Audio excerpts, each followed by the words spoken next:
My name is Wynn, and this is my story.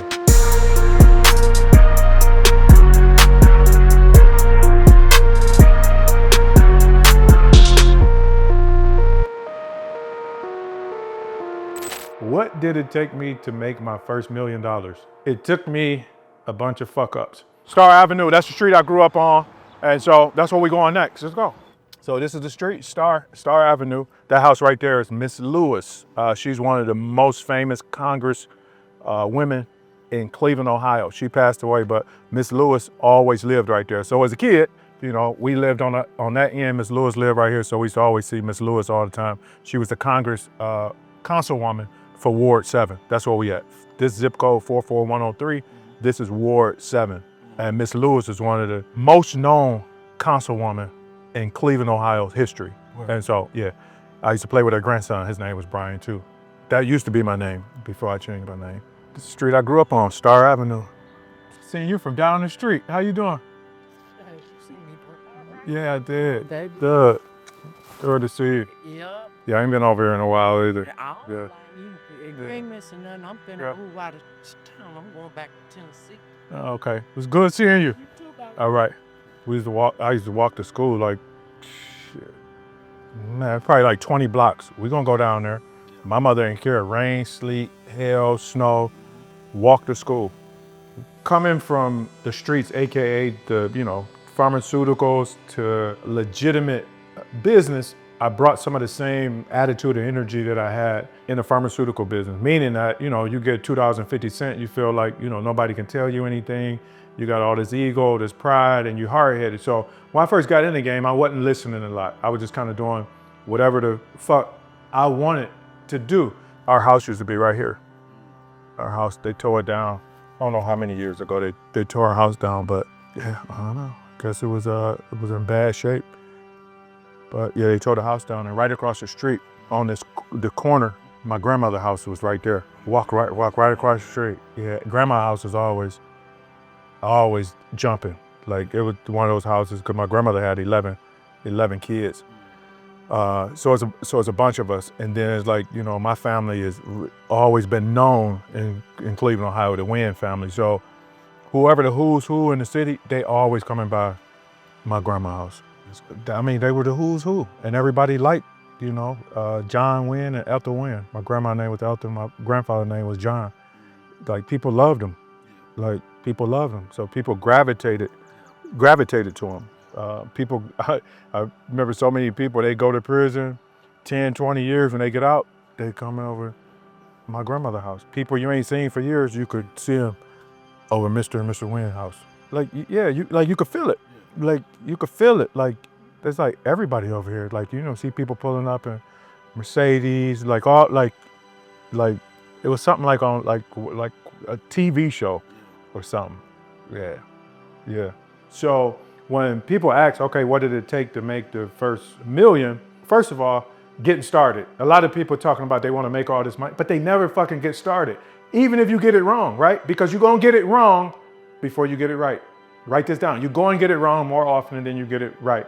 But what it took was not listening, and then all of the lessons that I learned from not listening. Basically what that was I wasn't listening to people that was in the position that I wanted to be in. When I should have been listening, I wasn't listening. I thought I had all the fucking answers. That's why I ran in place for 10 years straight. Every morning, I had to walk from Star Avenue to my middle school. So walk with me. Rain, sleet, hail, snow, my mother didn't give a fuck. And she wasn't dropping you off. And Cleveland winters, like, they can get crazy. Like, you talking about 15 degrees, snow up to your knees. Now let's head up to the middle school. So now we're on 55th and Superior. We're gonna make this left. On your right, you're gonna see the gas station. Next to the gas station is McDonald's. So McDonald's always been there. And so, but back then it was like McDonald's was like a goddamn treat. Like today, like whatever your 5-star restaurant is, McDonald's was like that. You should love to go to McDonald's, get a Big Mac meal. Man, You had enough to get some McDonald's. That was it. McDonald's. So this is Wayade Park Elementary School. I went here from kindergarten to the 6th grade, graduated. This is the newer version of it. They built this probably 10 years ago. After I got tired of running in place, the feeling that's associated with running in place, I started to listen to a few of the individuals that was in the position that I wanted to be in. I started to listen, I was coachable. I started to do the things that they told me to do. One of the things was stop spending money like it's a fucking Friday. Continue to reinvest your money in your business. The lunch used to be real good. I remember that. The lunch used to be real good. I remember we used to have the McRibs, because McDonald's used to sell them too. Man, the McRibs are so fucking good. I remember graduation. I was suited and booted for graduation. And me and my cousin Tamika, because me and Tamika are the same age, my cousin Tamika, and I remember our graduation picture like yesterday. You know, we back to back. I'm suited and booted, she's suited and booted, and we graduated from here. So I remember that like yesterday. I remember I was in a major works class. Major work was the smartest class in the building. The teacher was Miss Dow. And so that felt real good and special, like to be recognized as, you know, being intelligent. But what happened was I didn't get any help at home because my mother was going through her own thing in life. So I got no help at home. I didn't even get any acknowledgement that, you know, that I was smart. And so I started to fall behind because I didn't, you know, get no help. And my mind was like, shit, like, I'm not getting acknowledged or anything, so I'm just like, fuck it. So I started being a class clown, stopped doing my work, and I got kicked out of major works class. I wonder how things would have went if I would have stayed in major work, got the support, acknowledgement at home, but fuck it, things work out like they were supposed to work out. Yeah, I'm happy about my whole journey.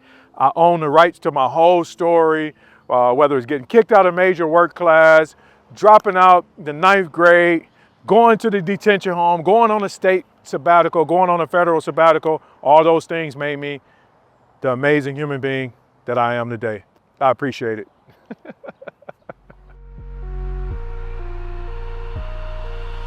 People that left a lasting impact on my life. The first person is my 9th grade biology teacher, Miss South. At the time, going through all the things that I was going through, whether it was at home and in the streets, Miss South seemed like the only person that cared. And I felt that.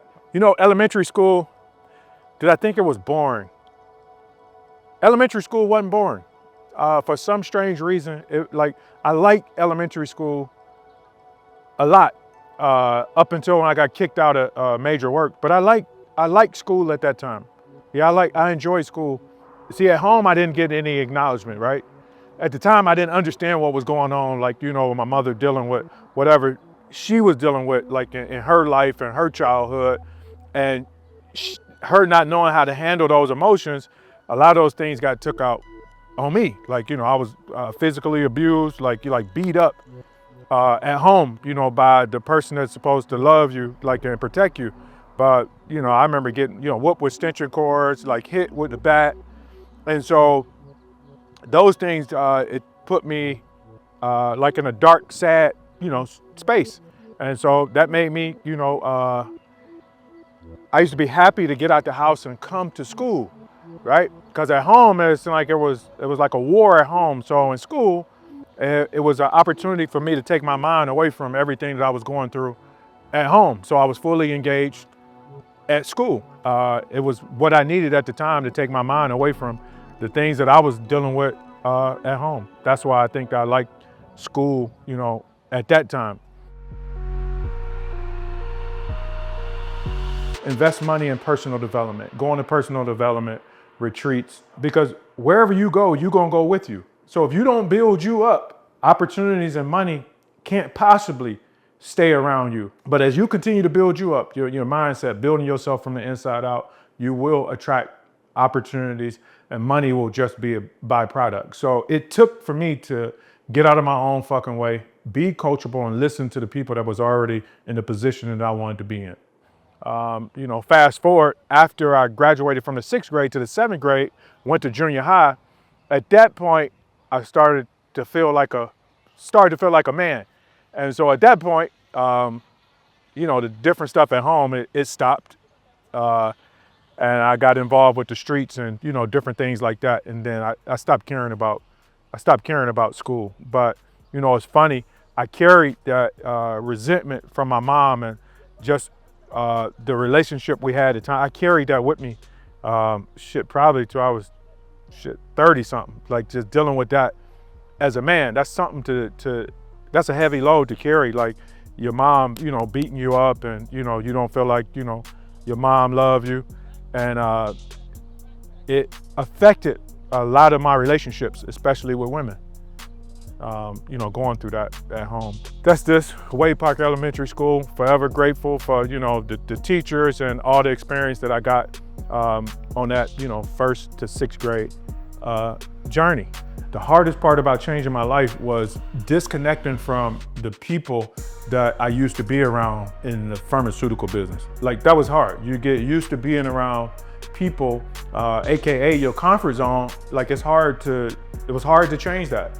And so that was kind of hard for me. And what helped me change it was I started to think about prison. And I can remember asking myself this question: do you love them enough to be their bunkie? Bunkie is like when you locked up in prison, you're in a room that's way smaller than this kitchen, and it's a bunk bed in there. And so you and another grown man in this little bitty fucking room all day. So I started to think about that room, and I asked myself, do you love these individuals enough to be their bunkie? And the answer was no. But once I asked myself that question and answered it, it was easy for me to change after that.